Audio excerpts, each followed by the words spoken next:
Hello les amis, c'est Cinéboy. Aujourd'hui on se retrouve pour une toute nouvelle triple critique. C'est simple évidemment, vous l'aurez compris, je vous donne mon avis rapide et ma note sur 3 films vus très récemment, qui sont sortis aussi récemment, le tout sans spoiler, donc vous pouvez regarder sans crainte la vidéo. Alors pour cette deuxième vidéo du genre, on va parler d'un western chaotique, d'une nouvelle adaptation catastrophique d'une œuvre littéraire ultra connue et d'un film d'animation fun et déjanté. On va parler d'Eddington, de War of the Worlds et de Les Bad Guys 2. Mais avant ça, place au générique.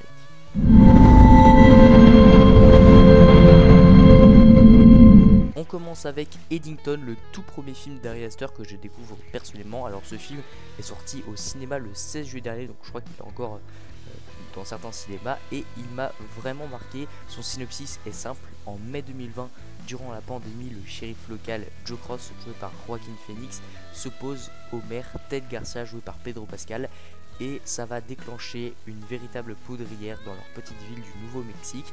C'est un western politique en pleine pandémie du Covid-19, on va dire, donc c'est assez nostalgique, je trouve. C'est un film qui navigue entre le rire, le drame et en même temps l'horreur, mais pas énormément.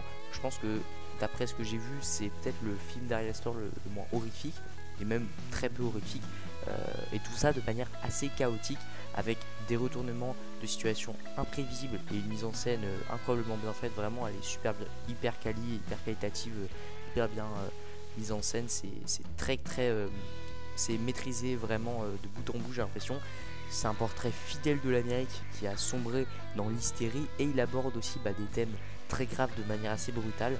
Le casting est au top avec Joaquin Phoenix, ou Joaquin Phoenix, je sais pas comment on dit, moi je dis Joaquin Phoenix, qui crève clairement à l'écran, et c'est le meilleur acteur du film, et c'est peut-être aussi, je crois, le premier film en prise de vue réelle que je vois de lui depuis Frères des ours, ce qui est fou.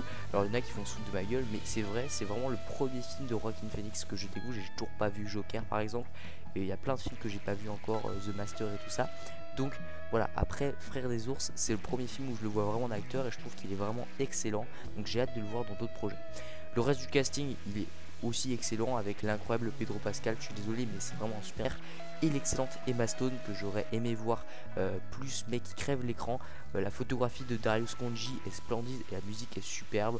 Le film aborde des thèmes notamment comme l'injustice, notamment la fausse accusation, ce qui le rend à la fois malaisant et plaisant pour ses 2h25, et sa lenteur est clairement assumée. Austin Butler aussi est très sympa. Bref, le casting il est vraiment cool. Je crois qu'il y a même l'actrice qui jouait, j'ai oublié son nom, excusez-moi, mais c'est l'actrice qui jouait dans la maman dans The Penguin, une super série. Et là j'ai adoré aussi son personnage, un peu similaire au rôle de la mère, même si là il est vraiment moins faible que le personnage dans The Penguin. Là c'est vraiment un personnage très haut en couleur, on va dire. La fin du film, franchement, elle est assez explosive et c'est une vraie folie. Je m'attendais vraiment pas à ça. C'est un final corrosif et ultra what the fuck qui m'a rappelé bien Last of Yuma County, parce qu'en fait le film il est un peu pas lent, enfin un peu lent si, mais c'est juste à la fin tout explose. Ça j'ai kiffé. En gros c'est un très bon film, un des meilleurs films de l'année clairement, mais c'est pas un chef-d'œuvre car il manque un peu de développement pour certains personnages, mais ça reste normal je pense pour un film. Et je sais pas comment dire, mais j'ai pas ressenti non plus que c'était un chef-d'œuvre, un énorme film, mais j'ai passé un super moment devant. Donc ma note pour Eddington, c'est un très solide 3,5 sur 5. Passons à un gros morceau avec War of the Worlds, un film d'écran réalisé par Rich Lee et disponible sur Prime Video depuis le 30 juillet. Il s'agit d'une adaptation du roman de H.G. Wells, dans laquelle un expert en cybersécurité, Will Radford, ici joué par Ice Cube, s'enferme chez lui pour traquer les menaces potentielles. Enfin chez lui, oui, où il travaille, dans son bureau, je sais même plus où c'est tellement le film est nul. Un jour, une cyberattaque remet en question ses convictions, le poussant à se demander s'il n'a pas été manipulé par le gouvernement. Et j'ai entendu du coup parler du buzz de ce film comme étant l'un des pires films jamais réalisés, et je pense que c'est une certaine curiosité que j'ai voulu explorer. Le fait qu'il n'ait eu aucune promotion et qu'il soit sorti en catimini sentait déjà la catastrophe à plein nez, ça c'est sûr. Et du coup ce gros projet avec des acteurs comme Ice Cube, comme je le disais, et Eva Longoria, c'est une production Amazon honteuse, faut dire les termes, c'est honteux, qui a même eu un 0% sur Rotten Tomatoes, donc c'est quelque chose.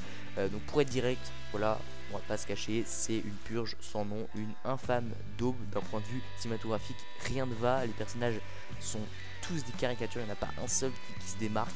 Les dialogues sont d'une bêtise affligeante. Comment dire, les décisions sont illogiques et l'écriture elle est bâclée, c'est hyper mal écrit. Les effets spéciaux sont laids et l'utilisation d'images d'archives de vraies catastrophes pour y incruster de manière aussi vraiment ignoble, on dirait du Photoshop version vidéo, enfin je sais pas comment dire, mais c'est très très mal fait. Pour y incruster voilà, des aliens, c'est clairement moralement indéfendable et c'est irrespectueux. C'est vraiment une catastrophe, mais de bout en bout, c'est une dinguerie.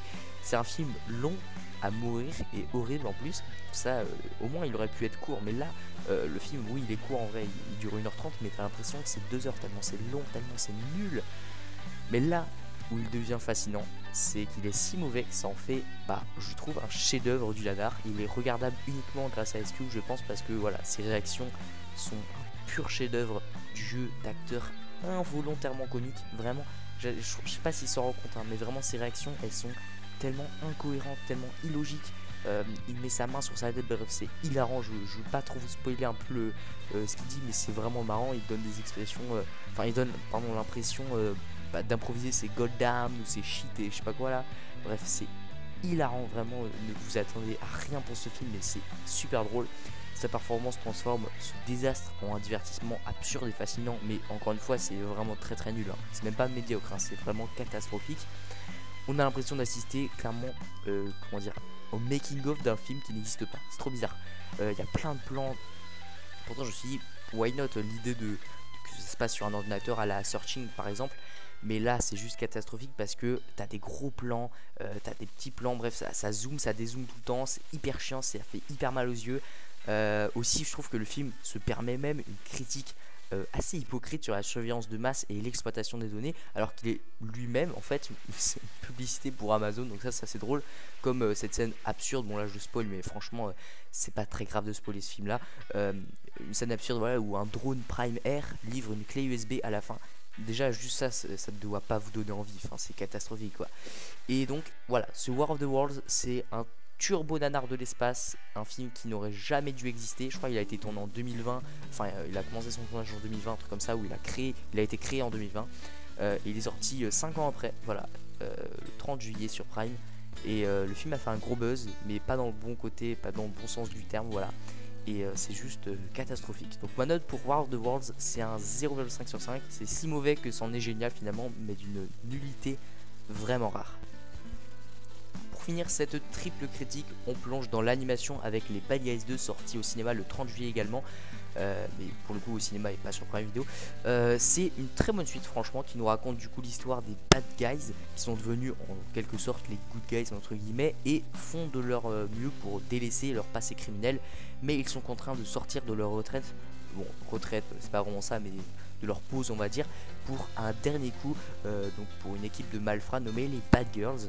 Donc franchement, j'avais adoré le premier et ce deuxième volet est vraiment fun. DreamWorks nous propose de bons films ces derniers temps, comme Dogman qui est passé littéralement inaperçu, ça a été un flop je crois, personne n'en a parlé. Moi j'ai passé un moment, après je pense que c'est aussi parce que c'est une animation très très particulière, similaire à ce qu'on avait vu avec notamment Captain Super Sleep, et c'est pas l'animation que tout le monde adore, la robot sauvage.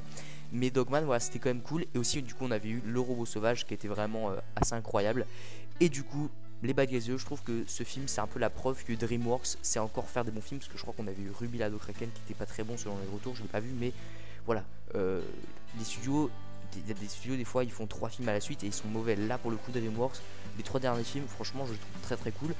La course poursuite du début était incroyable, franchement j'aime bien, il y a plein d'idées visuelles très cool et de plans inventifs. J'ai adoré aussi le fait qu'il y ait un peu je sais plus s'il y avait ça dans le premier film, je crois que si, mais un brisage du 4ème mur comme on dit, donc à la manière de Deadpool, où tu parles au spectateur.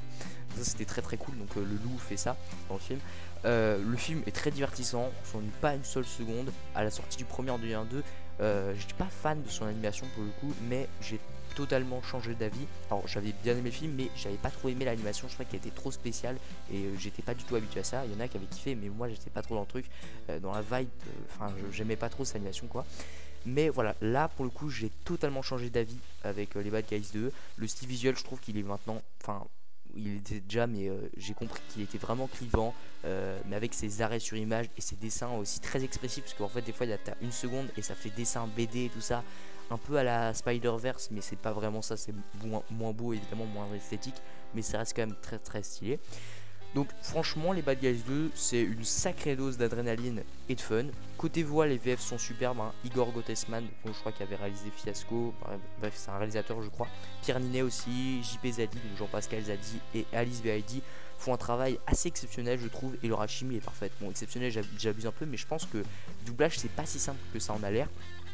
Donc voilà, donc même si l'histoire peut être prévisible, ça gâche rien du tout je trouve. Mon seul regret est au niveau de la fin, et je trouve que c'est vraiment très dommage la fin pour le coup, que j'ai trouvé assez classique, même si le teasing de fin avec le professeur Marmelade, donc pour ceux, bon là c'est un léger spoil, mais pour moi c'est pas, ça vous dise pas grand chose quoi, c'est pas un énorme spoil on va dire. Donc avec le professeur Marmelade qui était donc le méchant du premier film, et que là on voit quelques passages dans quelques passages vraiment dans le deuxième film, et bien on imagine voilà que bon là il est dans la fusée, il est dans une voiture dans l'espace, dans une voiture jaune je crois dans l'espace, et il a dit mon plan diabolique a fonctionné ou un truc du genre. Donc on imagine que ce sera donc le méchant de Bad Guys 3, de les Bad Guys 3. Donc c'est je trouve une très bonne idée de le faire revenir, parce que c'est un bon méchant, donc ça donne très envie je trouve pour une suite.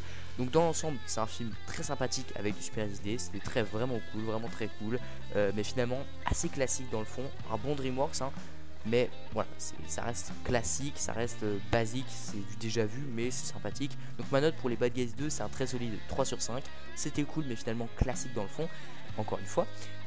Donc voilà les amis, c'était la deuxième triple critique. On a découvert du coup un western fascinant avec Eddington, on a plongé dans un anard de l'espace avec War of the Worlds, et on a eu une bonne dose de fun avec les Bad Guys 2. Alors encore une fois pour le classement, j'ai préféré pour le coup Eddington, puis les Bad Guys 2. Le dernier film de ce classement est évidemment War of the Worlds, qui est sans débat le pire film de l'année, mais une part de moi vous encourage quand même à le voir en tant que voilà, que cinéphile ou cinéphage comme on dit. Il faut aussi savoir, je pense, regarder des films catastrophiques, et c'est clairement dans le haut du panier avec ce film.